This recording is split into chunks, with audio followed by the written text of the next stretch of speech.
Hello, beautiful people, and welcome back to another episode of Two Girls, One Doc. One dog. It's your girl, BD. It's Florence, the fiance. And we are back after a little break because life just won't let up. Like, she literally won't quit. I mean, I don't want her to quit because I want to be here, but like, she needs to chill small. Small. Listen, guys, if you want us to have the capacity, though, to not need to take breaks because this is literally our full-time job, you know what to do. Share with your friends. Tell people about it. It's like work is getting in the way of us being able to do this podcast. We are not even giving... if I'm being honest, I don't even think we give, 20% of the potential we could give to, because of work. Because of work, guys. So that's the only way. It's the only way. If you miss us... You know what to do. Tell a friend to tell a friend. I'm telling you. And that's how we do it. Yeah, I hate Piers Morgan.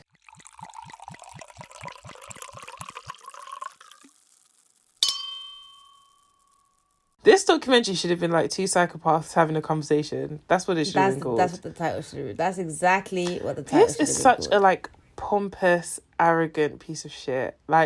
Even though this documentary as well, we'll get into it, but you could just tell that he felt like he was so on top of the world. Yeah, he loves himself, as if kind of like a one up, kind of like a he. Do you know what? Well, let's just get into the documentary. So this documentary. Okay, so before we start, I'm going to try and narrate this documentary as best as I can. I was talking to Beauty about this before, but I think maybe she digested it differently to me. But I found this documentary really difficult to narrate. But I'll get try. What you mean, actually, when you think about it. Because I was just watching it. I wasn't watching it to do you know what I mean? Yeah, it's definitely one that I'd recommend you guys go back and watch. Although I don't want you to support Piers Morgan, it's a tough one. But yeah, it was. Yeah, honestly, do what your heart tells you to do because where it leads you go. Yeah. So the documentary opens up and Piers is telling us basically that he's having an interview with a psychopath and he's extremely dangerous and he's also somebody that's considered a genius. And no, he is not talking to himself. He's talking to someone else. There are actually two people like this in the world. So we see this guy that walks out and he looks like an evil genius. He literally looks like if you were watching a superhero movie, he's the one that Wolverine, Storm, Calypso, is that what his name was? I don't know, but he's a bad guy. All of them man would be coming together to fight. He really does look like a bad guy. I'll try and describe him as best as I can, but he's bold, proper bold, and he's faux bald. He's not bald as in the hair follicles have left him. He's bald as in he bald, shaves his head. Shaves it really really low, he almost scrapes his hair off. He shaves his head. He has dark menacing eyes. He really does have dark eyes, and he has these thick long lashes as well. So the whole eye thing is just dark, and his face is very deadpan, and then he has these thick glasses as well. Yeah. So the whole combo is just. And so he takes off his glasses for a lot of the interview because he puts them on at the end, and I'm looking at his prescription. That guy is myopic as fuck, and I was this guy cannot see you. You're very much a blur to him. Which is maybe that's why it's so easy for him to maintain this melancholy, I don't really care kind of vibe because he really can't see your facial expression. Yeah. It was weird because he had his glasses off for ages, and then when he put them on, it was I was scared all over again. I had a shiver. Whoa. You're so dumb. Oh god! What movie was it, or was it The Office where somebody just randomly screamed? I'm just remembering a scene from a TV show. I think it was The Office, but I can't remember. It was yeah. What was I don't know what it was. It just gives me very The Office vibes. Oh god, yeah. I don't know. Maybe it was Dwight. I feel like anyway. Sorry, go on. I was just gonna say, guys, I'm just rewatching the Mindy Project, and she has a lot of people from The Office in it, and it's very nostalgic. But yeah. That's for a different. That's a conversation for another day. Come on, Character Replay, and we can talk about that. Yeah, that's another conversation for another day. Are you guys going to do the Mindy Project? Yeah, we are. Okay, I think you should. Yeah. So, this guy, we landed. And when you do it for Character Replay, you don't even need to discuss anybody else. Just Mindy alone. Mindy alone, I don't think that. Yeah, Mindy alone. That every episode, Danny. Yeah, Mindy and Danny. I don't think there's anybody else that's those two are just cool. So we learned that this guy is called Paris Bennett, and we still don't know why he's in prison. But Piers sits down, and this guy sits down behind like this thick glass, and he's still got his handcuffs on, and like they make a really like distinct point of saying that he's so dangerous that he needs to be. And it's like, bro, they're doing the absolute most, because I just feel like, I mean, there's some people, and obviously you don't know what people are capable of, but like they keep going on about this 4-inch thick bulletproof glass or whatever, and it's like, fam, like we don't know what he did at this point, but it's not as if like this guy like randomly goes around killing people, which is what do you know what I mean? Like maybe he'd be his next. Yeah. Like it's just so like you guys, you're doing it because this is television. Like you're literally doing this like, so it's like a scandal or literally like it's so. I'm just like, guys, come on, like, and this guy like he's a young buck, like he's a youngin, like he's not. Anyway, sorry, let's continue. So so they've put this glass between him, and then he sits down, and then basically Piers asked Paris why he's doing this interview, like why he's allowed this to be filmed and all of that. I believe that the most important goal for me is to show people that I may be incarcerated, but that does not necessarily mean that I am a monster or a villain. Which I believe is true. Like there are a lot of people who are in prison who actually are reformed, or who made are a not mistake. monsters and all of that. But I don't think that's the case with this nigga. But we'll see. I think this guy's mad. And I really literally wrote in my notes that he looks like the guy from Split, but like on crack. Have you watched Split? I think we watched it together. Split. Oh, yeah, no, we didn't watch Split together. Oh, it was Debbie. But I've watched it. I don't think he looks like him, but it's very similar vibes. Like it's the same concept. It's the same concept. Yeah, literally it's the same concept. So, and when I said guy from Split, I don't mean like James McAvoy. I mean like literally how he was the character. Do you know what? I find James McAvoy so sexy. I kind of get it, and that's not my usual flave. But in fact, let me just make sure I'm thinking of the right person. Yeah, what is it? Split. James. Yeah. Because I don't. You know how my mind is. Maybe I'm not thinking of. It's him. Okay, that's not who I was thinking of, but I kind of get it still. What were you thinking of? I don't know. I can see his face in my head, but I don't know his name. Describe what he's been in. Describe what the vibe I don't know. I can just see his face.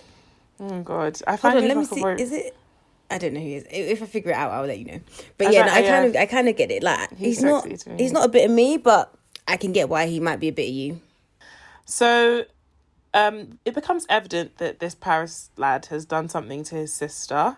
And we see home footage of him and his sister, and they're laughing. So much home footage in this thing. There's a lot. Like, you can actually tell. I feel like when you watch these documentaries and you see a lot of home footage, for me, it just screams like you come from a family where you were loved. Like, where people cared about you. Literally, I remember like every Christmas, my dad used to bring out the camcorder and he would record like every camcorder. Literally all of the gather round, opening. Boys and girls. For those really of you cute. who don't know, a camcorder is like a camera, but it's massive. Yeah. And you I've put a tape inside. Forgotten that. You put a tape inside, you close it, you kind of hold it so you have the little strap over your arm so you don't drop the camera, and then you press record. And then it comes out, there's like a little viewfinder, that one I'm sure you guys know about with all the new cameras and stuff. And then you hold it and then you press record. And it's a tape. How do people record things now? With the digital cameras. I mean, I guess that was digital, wasn't it? But like camcorders are different. Like no one's got, they have like DSLRs. Like camcorders are like camcorders. It's not like a camera. I mean, it is a camera, but you know what I mean? It's different. I guess. When's the last time you saw a camcorder? That's people who are recording You've Been Framed videos. That's what I think of with camcorders. No, but yeah, he used to record it. It just shows that you come from a family where like you were loved, kind of thing. So or they at were least had some very amount loved. of attention. Yeah, and like, so we learned growing up that no one thought Paris was a psychopath. Like there were no signs. He was a really cute kid. He was very, very cute. That's why I don't understand how he looks the way that he looks today. But that's what I'm saying. He goes out of his way to look all types of crazy. Yeah. Seven different types of crazy. And basically, like he came across. He presented as a normal kid, as one of us. But he then literally meticulously planned the murder of his sister. So this is obviously when we learned that he like has murdered his sister, who is younger than him. Yeah. So news footage tells us that Paris basically convinced his babysitter, his mum had gone to work, and she was working like an extra shift because there was some sports game, and then she needed to work extra shifts because she was like a student as well. And basically Paris had like convinced his sitter to go home and then he stabbed his sister 14 times. So Piers and Paris then discuss at this point how his original plan was to either kill his mother or kill the sitter. So kill his mother or kill his sister. But then he decided to kill his sister because he knew that would hurt his mum in the worst possible way. And like killing his sister meant that he would lose, like his mum would lose him and his sister, because obviously he'd go to prison, which he did, and then his sister would be dead. Like, can you actually imagine, like, for me, the wildest thing about this is you birthed that human being. He was 13 when he did this, you know. It's not even that somebody could do this. It's more that like that somebody that could be so evil came out of my vaginal canal. And also you sacrificed for this child. Like you literally nearly died in childbirth, I presume, because childbirth is a horrible thing. Experience, it seems anyway. Like you literally risked your life, to birth this kid.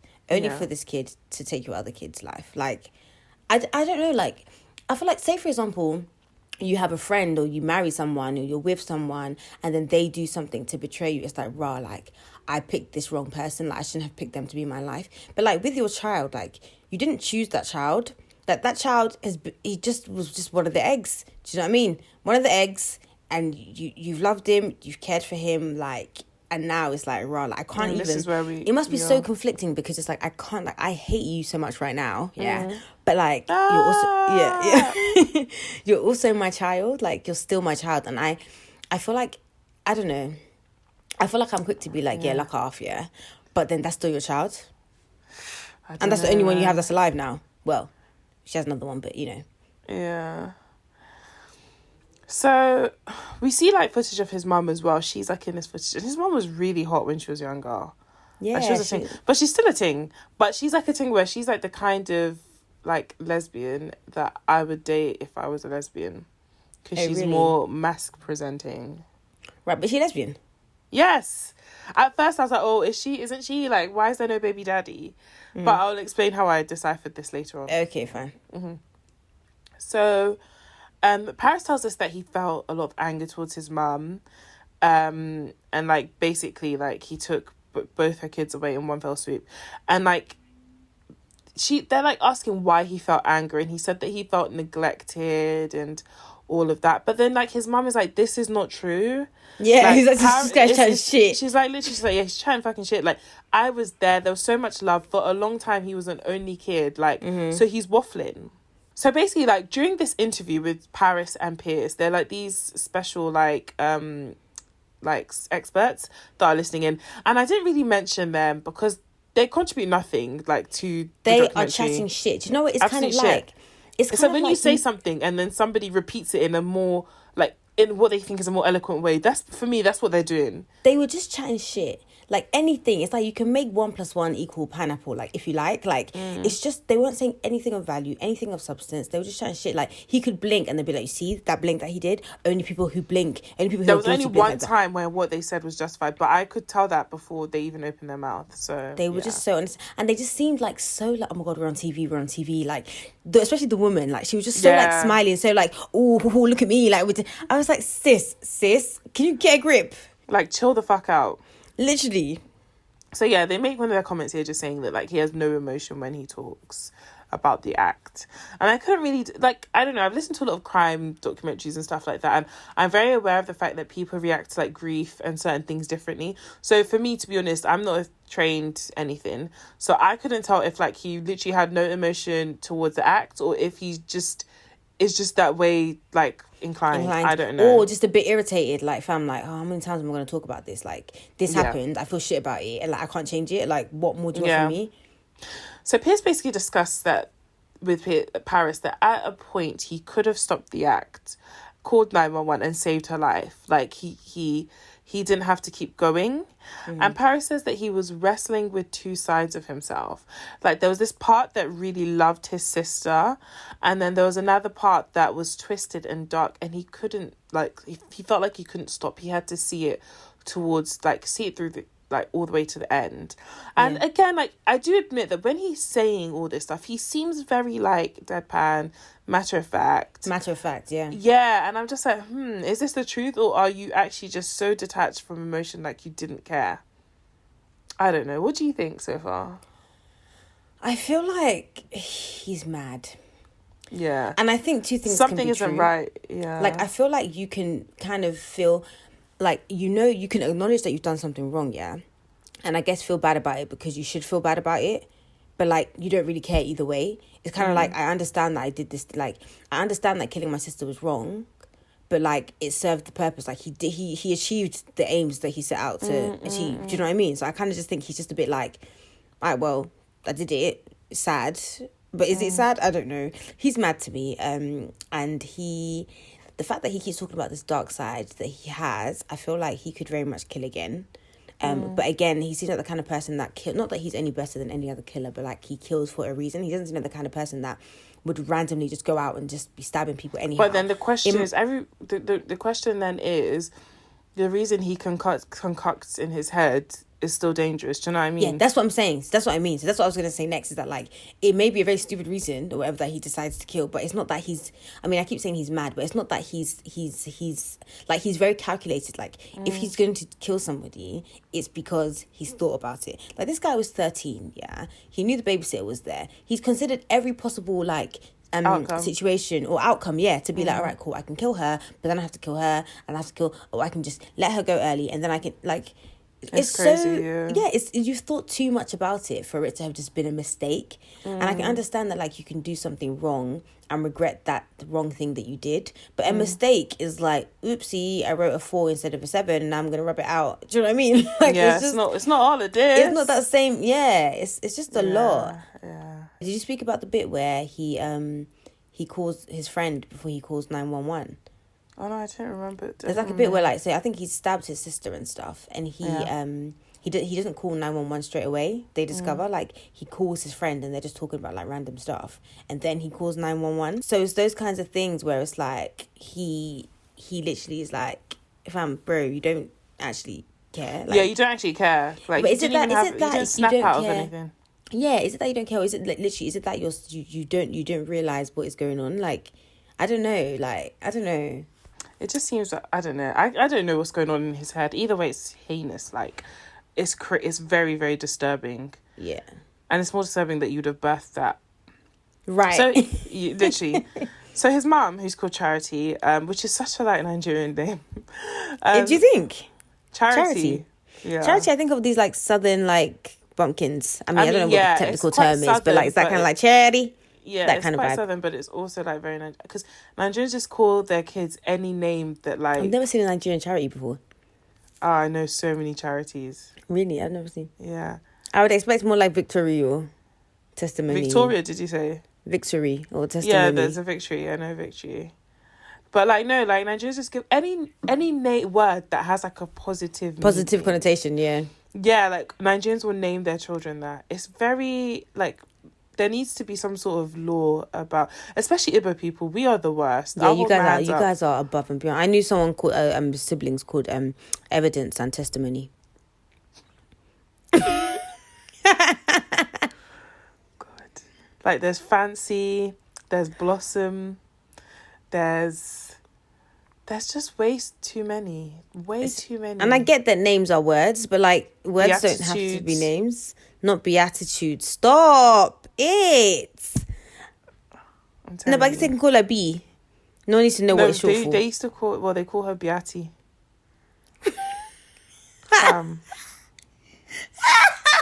Godwin. There's Godwin. He was our driver. He's a lovely lad, but Godwin. No, Godwin's not weird to me. It's because you become desensitized. No, not the Beatitudes. Not the Beatitudes. Lord Jesus. It's fine. Hallelujah. There's definitely been Hallelujah. Yeah. I've heard of Hallelujahs, yeah. Evangelica. I've heard that one. Festus. Because it's Festus, but they say Festus. So some names aren't even that bad. They're like, even my dad, yeah. Festus is bad, please. No. And there's definitely like Longinus, and I've heard Hyginus. And like, even my dad, yeah, his name is John. Like, and sometimes I forget his name is John because it's turned to Johnny. Like, everybody calls him Johnny. Yeah, like, but even okay. It's meant to be like Johnny, like, or Johnny, like, but No, it's Johnny. Yeah, So but now yeah, but there's a difference between Johnny and Festus No, or I know. Beatty. I know. No, wait, I know. stop it. No. How can you go? Guys, let us band together and start a petition to stop Igbo people from giving. No, but not only non-Igbo did you names. call her Beatitude, yeah? Then it's now Beati. Beatty, stop it! I'm crying. I'm And actually I crying. remember I used to hear, like, because I grew up with her. Yeah, she was like my grandparents. How old is she now then? She's like must be in like her 40s or something. She hasn't changed it. Nah. Okay. And I just, again, you just become desensitized to it. So one day I was like to my mum, oh, like, why do you call her Beati? What's her full name? She's like, oh, Beatitude. And I was like, excuse me, s'il vous plaît? And like, no, honestly, you become desensitized to these things. Like, you don't even, like, even like Christopher, like, it's Christopher or Christos. Yeah, Christopher. Christos, like... I just, there's no need. Like, there's plenty of Igbo names. Like, why do you have to bastardize British words? Like, English words? I don't know. It's so strange to me. I hope those people don't think they're making heaven, like... It's so strange to me. Like, there's no reason to do that. Like, why would you do that? Anyway, Charity. So, Charity, cha-cha, baby, says that... Cha-cha, bitch! So, Charity and Piers are having a conversation, and basically Piers is asking Charity like, why she still talks to Paris, which is a very valid, like, question. And I think it's a question we all have, as well as, like, what's, like, is she, like, down to, But yeah, she basically says that it's impossible to stop loving your children. And she agrees that under the right set of circumstances, Paris would murder again. Which is a wild statement because... I think that's a very good way to put it. Yeah, parental love might just be unconditional because, child... Yeah. That's what I'm saying. Like, not a mother, not a parent, but, like, even when we did that episode that I shot my parents episode, I was like, if my child shoots me, he's an op. He's an op, He's an op. automatically. I no longer have that child. Like, we keep it pushing. We check if the eggs are still ripe. Do you know what I mean? But, like, for Charity to say that, and it's like, I almost think it's worse your child killing your other child than trying to kill you. Yeah. And, like, especially because he tried to kill... he succeeded. He killed your other child for the sole purpose of hurting you. Yeah, it's mad. So it was like he could have just killed you and your child would have lived. But he was like, how can I get the maximum pain, like, for you? So for her to still say, like, I can't stop loving my kid. I mean, maybe I get it. Like, even if you, like, say you have your friends, this is very simplistic, but say you're friends with someone and you fall out, like, you probably still have love for that person, but you just understand that, like, it's better for me to not have this person in my life. Yeah. I don't know if you can do the same thing and say, look, like, you're my son and, like, I always have love for you. But, like, I'm not coming to visit you. Like, we're not boys like that anymore. Impossible. Yeah. How can we be? You killed my child. Yeah. No, it's true. I mean, for me personally, I don't know what I would do. I don't have kids. I mean, I know that I love my children already, though they have not been formed in my womb. There we go. But, I don't know if I could really come out and be like, yeah, like, no matter what, I'm going to forgive my kid. It's a bit mad, Right. especially when they've done it to another kid, which you also love unconditionally. Exactly. Okay, so basically, we hear the 911 call Paris made the day that, like, this all went down. Boy. Abilene 911. I actually killed somebody.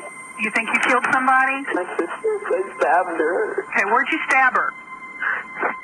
Lots of places. I didn't mean to. I know. Let's go ahead and try CPR, okay? I want you to put your hands on her chest, but I want you to push 30 times. All right. Go ahead, count. 1, 2, 3, 4, 5, 6, 7, 8, 9, 10, 11, 12.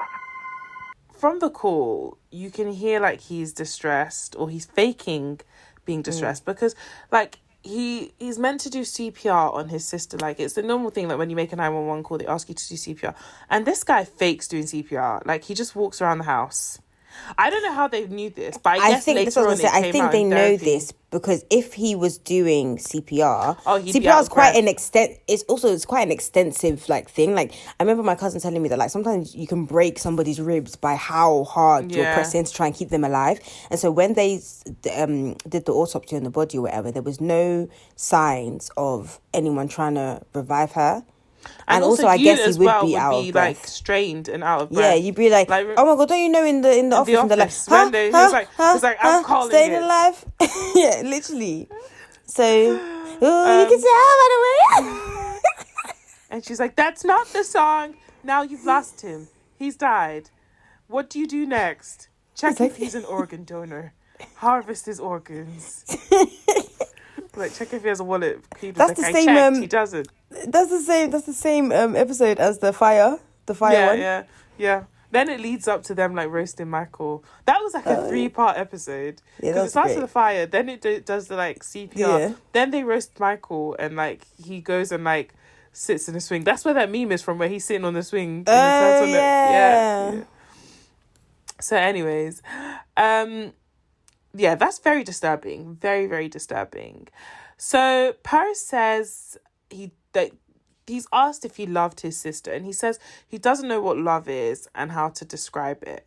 And like Charity's there, like, what the fuck? Like, where were you? Like, fam, she's like, I think he described love as the fact that I'm still here for you and coming to see you. Like, what other depiction of love are you looking for? So this is again where we kind of learned that Paris's anger towards his mom comes from being left alone, and like she refutes this claim.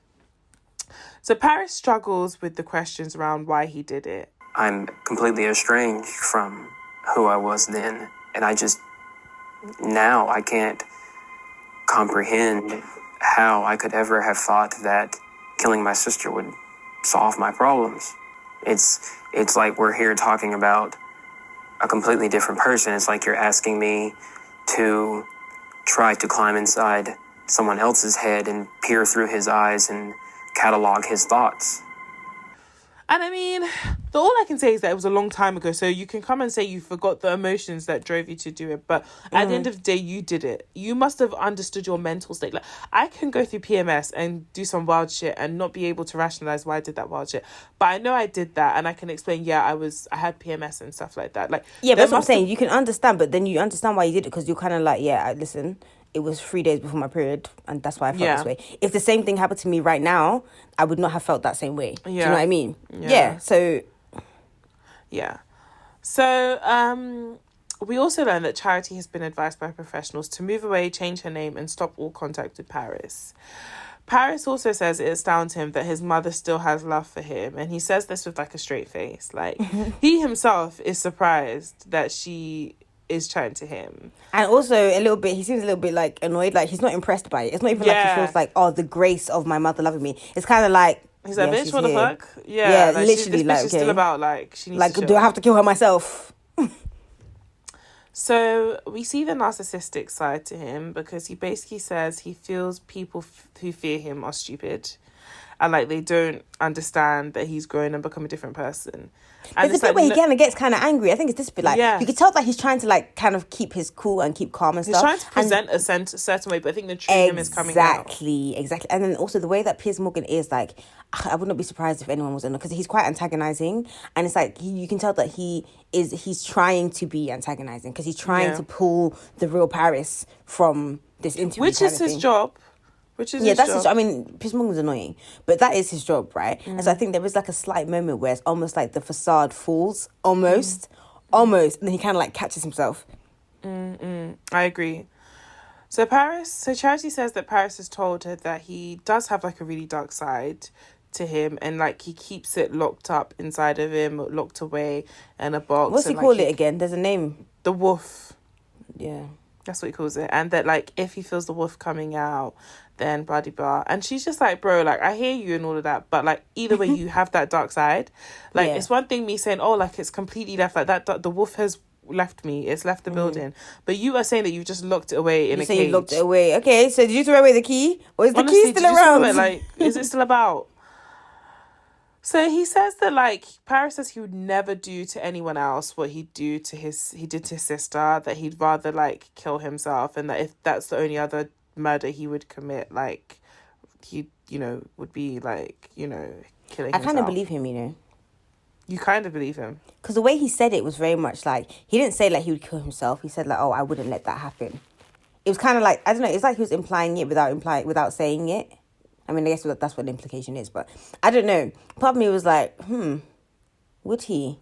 Maybe he would kill his mum and then kill himself. Maybe there really is this other thing within himself that he others, and, like, that's, yeah, I don't know. Maybe, I don't know what it is that's up with him. So I always wondered, like, oh, is Charity just, like, chilling by herself now? But she has another son called Phoenix. Mm-hmm. And how I knew he was gay is because, or how I knew she was gay, sorry, is because one of the pictures of Phoenix is, like, them at Pride. And then it started to, like, set in that, like, because there was no male, like, counterpart or partner. Or maybe she's bi. Yeah, bi or whatever, but either way, I think she's like LGBTQIA. Yeah, raising kids alone, which is lovely. Okay. So when Piers asks Paris what his feelings are towards Phoenix, he pauses for ages, and then he says he deeply loves him, deadpan. And, like, it's so weird. It's such a weird. This was the bit where I was like, this guy's actually a fucking psychopath, because, like, literally, Charity highlights this, and she also says, like, you can't love someone you've never met. Literally, I was like, it would make sense, yeah. It'd be conceivable for you to say, I mean, I've never really met, I don't really know him. Like, that's my brother, so like, I guess I have love for him, but, like, I don't really...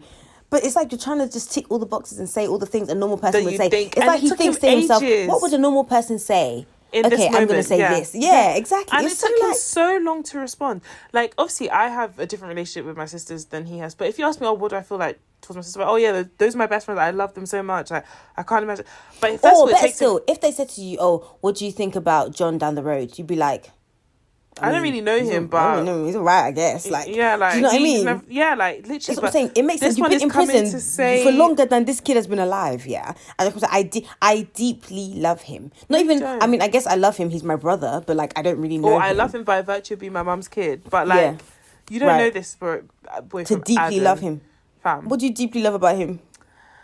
So Paris says the whole point of this is he wants to remind people that he's more than the mistake he made 13 years ago. And one of the talking heads says, we all say, I love my child no matter what. We also all say, if anybody hurt my child, that's it. So her position is so unique. I think sticking by Paris is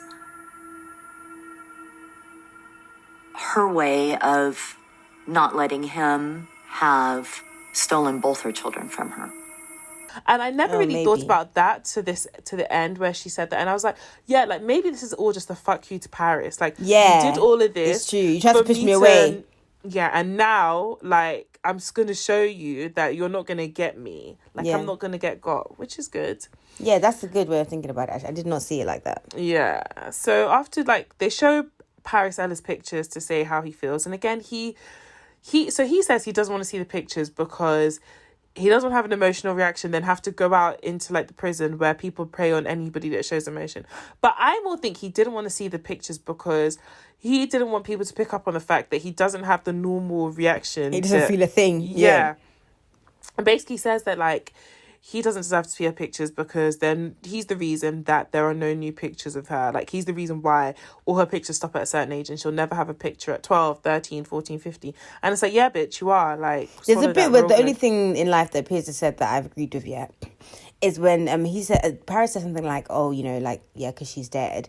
And then Piers is like, I mean, she's dead because you killed her. Like, don't try and, like, detach yourself from the thing. Like, you literally, like, don't try and be, like, passive with your language. Like, you were an active participant in the reason that she's not here anymore. Yeah, literally, like... So it's coming to a close now because they only had an hour anyways. So... and I imagine that most of this is unedited, like, because they only had an hour, so we probably literally see exactly what. Yeah. So the experts say Paris should never get out, and that Charity's putting herself and Phoenix at massive risk, keeping in contact with him. So Charity basically ends the documentary saying that as time passes, she feels better prepared to make a decision to disappear and cut ties with Paris, as she will always strive to protect Phoenix. And yeah, it basically ends there. And Piers just says that, Charity's in a difficult position. And that's it. She is. Yeah. Did you do any Googles? Because I did some Googles. I did Googs, but I didn't see much. What did you see that I didn't see? Okay, so I saw, Because I wanted to be like, is this nigga out? No, well, I don't know if he's out or not. But apparently, he not only killed his sister, he sexually abused her before. No he killed way. her and was trying. And part of the reason why he did kill her was to cover it up. And we know that because apparently he told his mum that, or he told like during the arresting process or whatever. He told them that, and he was saying how like I think he used to watch like porn. This is like a proven thing. He used to watch porn and he watched some like violent porn or whatever and then sexually abused his sister and then stabbed her. And when he was stabbing her, he was saying like, oh yeah, it felt like stabbing a marshmallow. Right. Jesus Christ of Nazareth. Right. How much of that is true, I don't know. But I know that because his mum wrote a book and she mentioned that. There was a few articles that like quoted it from the book. Very, very crazy. Paris's dad was a paranoid schizophrenic. So there is a baby daddy. Yeah, of course there I is. didn't know that.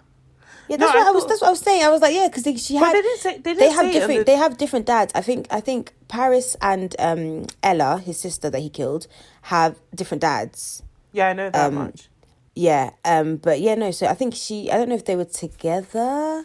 I don't know. That's what I'm saying. Like at the very least, like she's bi because she. Well, I don't know. Oh, I didn't know that because they didn't say that in the documentary. Yeah, they didn't. But on Wikipedia, there's a bit where it says his dad. So Paris's dad was a paranoid schizophrenic, and his Charity's mum was a psychopath or sociopath. I don't know, who apparently murdered Charity's dad or like arranged to have him murdered. So Charity's dad dead? Charity's dad is dead by virtue of her mother, who paid someone to kill. Oh yeah, so this family like big. This is what I'm saying. So that's why people were trying to say like, oh, like maybe it's like there's a genetic component 100%. It's on both sides, fam. Because yeah, it's crazy. And this is why Charity isn't leaving him because she's and her mum got acquitted. Mess. Her mum didn't serve no jail time. Apparently, she like manipulated the jury into acquitting her. Oh, so she's definitely How did she manipulate them? I don't know. But she said she grew up in he said she grew up in such a.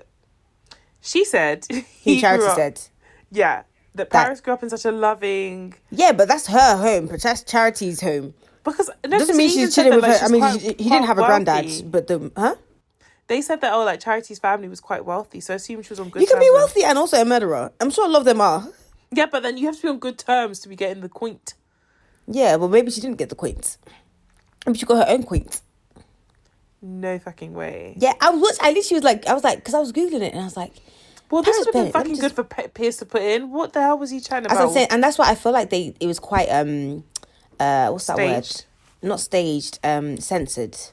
Yeah. I feel like maybe there were some things that Paris was like when he did the interview. Paris was like, do not mention this. Do not mention this. Do not mention this. It's his dad still about. I would expect Piers to. I don't know what his dad's saying. But guys, before we forget, it's time for our new segment. The real crime, I think, was the beard. Where we focus on something during the documentary that may not be criminal, but we definitely consider to be a crime. I'm going to go first because you're looking like you don't have one. I do have one.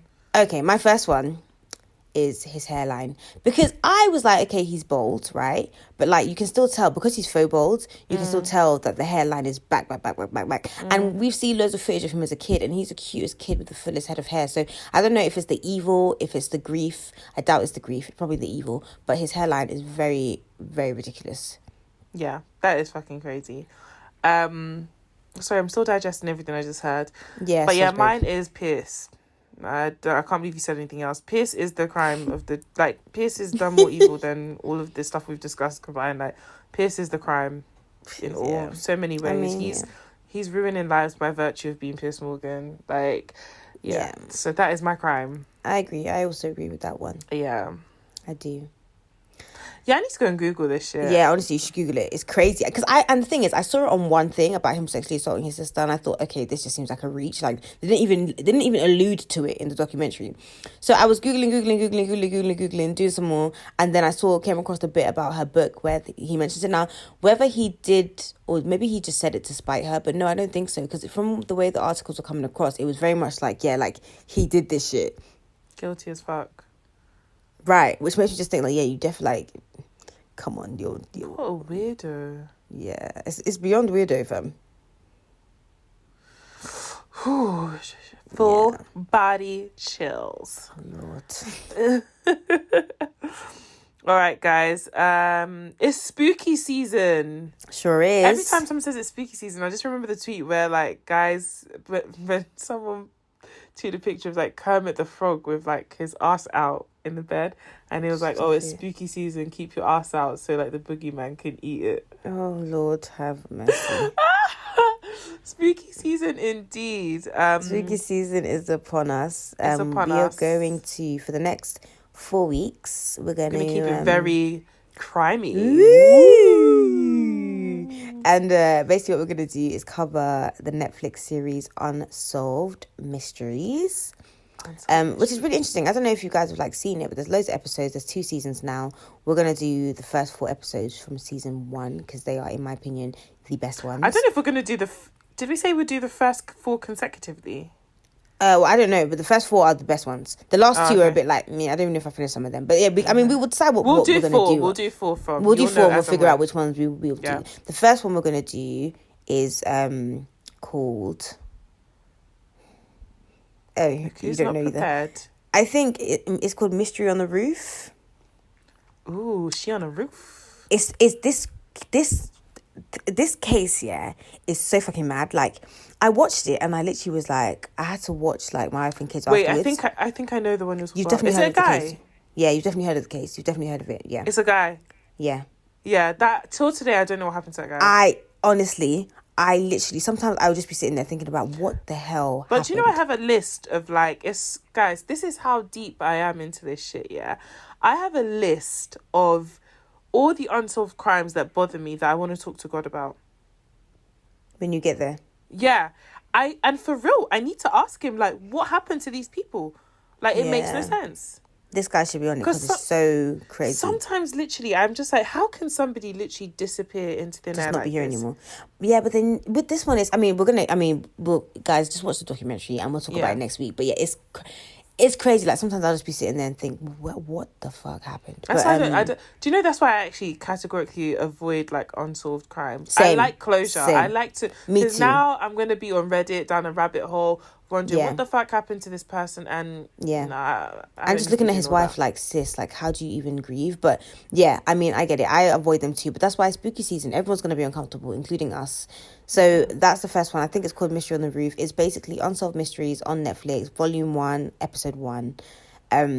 So if you want to watch it, if you want to keep your ass out, don't put it in the covers. The boogeyman might come through and you might get your ass ate.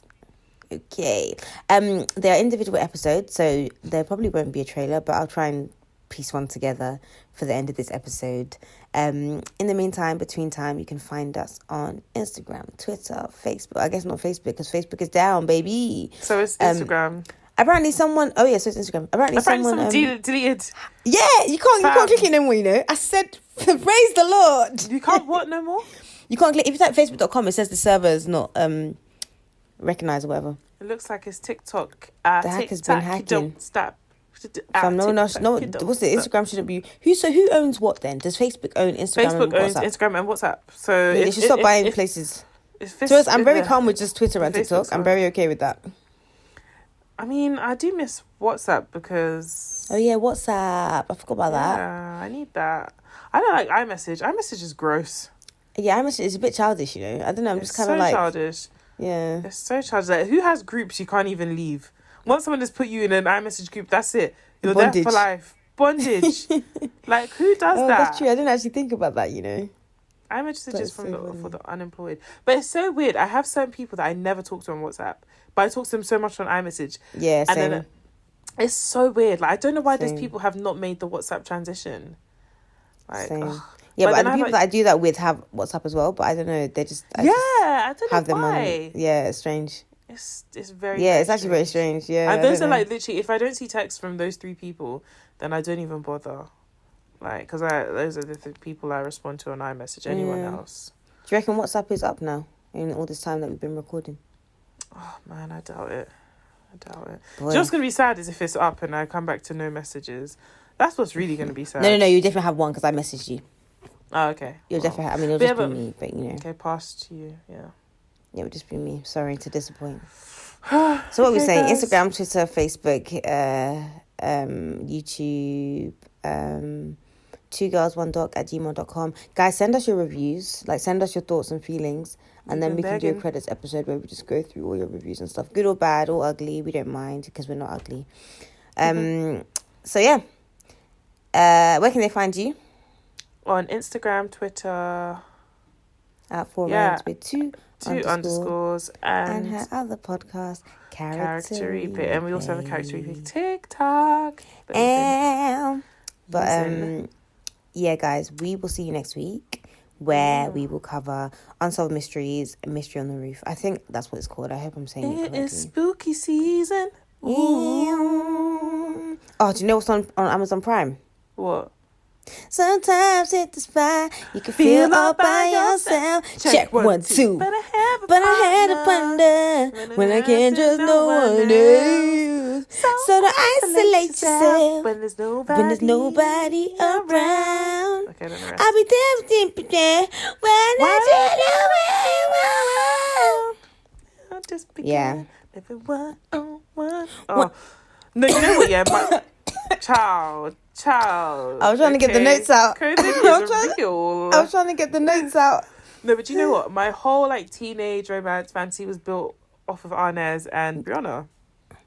Oh really? You want to reject a guy for multiple seasons until he got a girlfriend named Ginger and then rejected you? No, because I knew that they would always be together. Oh, I wanted the love that I knew was going to blossom between them. Right. I was always anxiously waiting for them to be together, and once they were, I was like, "This is what I want." Arnez, like, I always felt bad for Spirit, you know. Huh? I always felt bad for Spirit because I was like, sis, like, why are you always dead wheeling? I remember when she had like this like boyfriend and they were gonna have sex, and then they came to save her from having sex with him. Who came to save her? I think it was like Brianna's dad, and I don't know. And I remember when Arnez's mum slapped him. Yeah, there's a lot in that show. But yeah, she did all of that just to lose her virginity to fucking Ray J. Like, can you imagine? Oh, yeah. Wow, you have a good memory. That was like my favourite show. Like, Brianna was everything I wanted to be. She was so pretty. She was a cheerleader. Yeah, I really liked her. And she's such, like, she has such confidence and such, like, she's just, because she was a child when she started that show.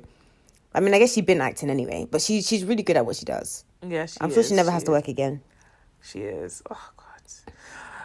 But yeah, I'm happy for Flex because in real life he's actually broke, so he needs this. Yeah, he's so good. I remember even rewatching it. I'm like, this man is so fine. He's like, so fine. Like, I literally, even as a child, I used to be like, this guy's really like. And I do you know who was fine? Like, would have gotten it 10 times over. Teddy Pendergrass. Like, even in his old age. Oh my God, them fur jackets and the sunglasses. Oh my God, my panties was dropping. Oh my God, else would still get it? Keith Sweat.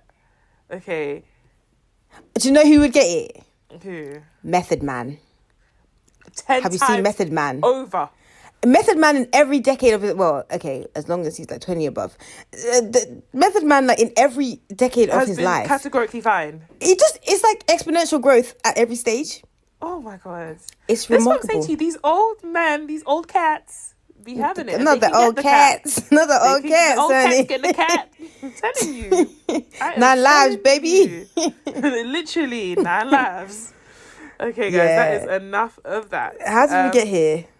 I don't know. Nobody's supposed to be here. I want to stay here. Do you know there's this picture of Teddy Pendergrass where he's like, I know which one, laying down with his hand. Okay, that's not the one I'm thinking of. Oh God! Oh, it's the one I'm thinking of. One. Yeah, Oh God! I'm just like, there's no reason for any one man to have all this power. Women were like jumping and leaving their husbands. If it's me, I would leave my husband too. Like, okay, you're actually engaged. So no, this is a bit. He was lip-sync. No. He was lip-sync babes on stage. Are you telling me that you wouldn't run from your man for one lips with him? Because I would. I wouldn't. Okay, why? Okay, you know what? Guys, bye. Like, holler at me if you would leave your man for one lips with Teddy, because let's be real here. I'm just trying to keep it real. I wouldn't leave him. I didn't say I No, wouldn't. I mean, leave him from the audience. Guys, we're going to see you next week. Okay. What do you think this is going to... You know what? We're going to see you next week. Bye, guys. Bye. It's spooky Bye, season. guys. Keep your ass out. Bye. Yeah, hey! I don't know why he disappeared. When they said it was suicide, I was like, he ran out of the house like he was late for something. Who sits there and says, oh, you know what, 6:30, time to jump off a big roof? I kept saying there is something bigger. There's something more going on. I think he turned over some rock, and he shouldn't have turned it over. But I know that he didn't kill himself. My hope is that there is somebody that's out there that knows the truth.